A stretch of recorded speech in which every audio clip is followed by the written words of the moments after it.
Greetings and welcome to Lizard Creations. For this video, I'm going to show you how I make these. These are fire starters that I use in my fire pit and in my fire pot. Now these are made from a material that is normally thrown out, and it consumes about 25% of our landfill. So not only am I preventing that from going into landfill, I'm turning it into something useful that I can use. Let's get started.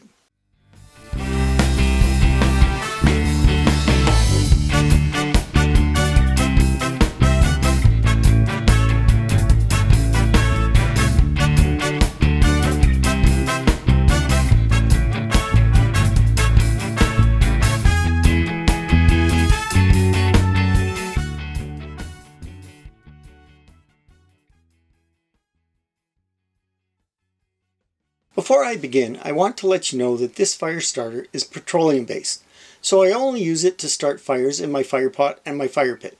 I do not use it in any situation where cooking is involved, such as our wood-fired pizza oven. As you can see, the primary ingredients is polystyrene, commonly known as styrofoam. According to scientific websites focused on ecological effects, this product contributes 25% or more to the volume of our landfill sites because it is so widely used for packaging and shipping, and it is non-biodegradable and cannot be recycled. It also contributes to greenhouse gases. I began by breaking up the styrofoam into small pieces. The next step should be done outside or in a well-ventilated area and on a non-absorbent surface.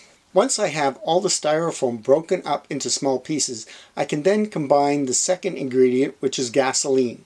I am using very old gas that I would have had to dispose of. You want to have a container that does not dissolve in gasoline and has a good seal. I started by filling the container half full with gasoline. In this case, I overfilled it a bit too much, which means it will be very full by the time I am finished. The process from this point is repetitive. Start putting the styrofoam into the gasoline. I use a piece of wood to push the styrofoam into the gasoline to prevent getting it on my fingers. Rubber gloves probably would have been a good idea. I found it to be much easier to put the styrofoam into a bin rather than pulling the pieces out of the plastic bag. This is pretty much all there is to it. You just keep adding styrofoam. Because this is repetitive, I will fast forward through some of the video and edit out most of it. I will show different stages as more styrofoam is added. All of the fast forward segments are at 32 times normal speed. Here's a look from a different point of view. The combined time for the process for adding the styrofoam took a few hours, but it isn't continuous because there are times you let it sit with the lid on. This isn't a fast process, but you get rid of a lot of styrofoam and have fire starter that will likely last you years depending on how often you make campfires or use fire pits.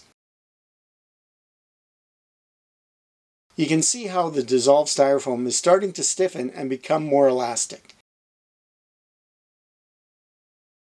At this point, I decided to let it sit overnight.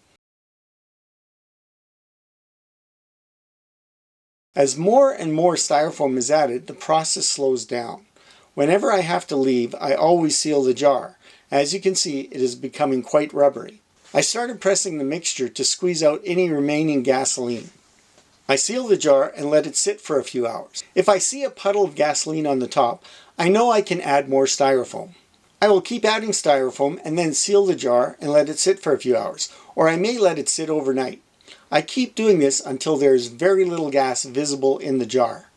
I filled the white bin 5 times, but there is maybe enough left in the bag for one more bin.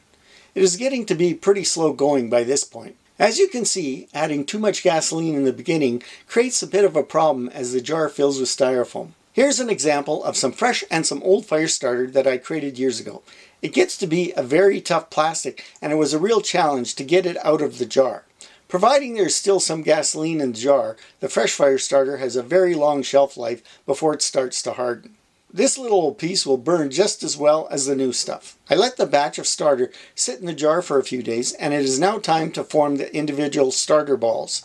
I use ice cube trays with the flexible bottom to isolate them from sticking together while they set. Note how the fire starter has settled. It is just slightly higher than the original amount of gasoline I started with. This is quite a reduction in the volume of styrofoam.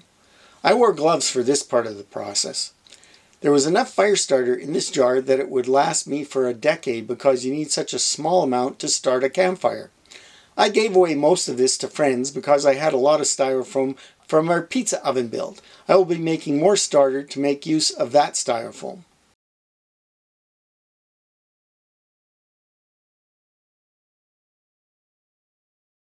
The green tray is the fresh starter that we just made, and the pink tray has set. The pink tray is about 3 months old. I store the jar and the trays in a safe place where they are not accessible. The longer you let them sit, the harder they become, but they do not lose their ability to start your campfire. I'm using one of the cured fire starters. I like to put the starter on a flat surface so that it doesn't melt and flow off. The bark works well.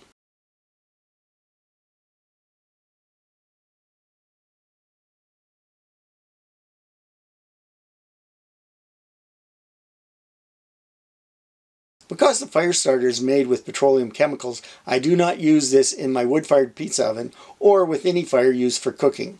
I doubt that the black soot coming off of the starter is a healthy mix with food. It took about 5 minutes to get the fire to this point.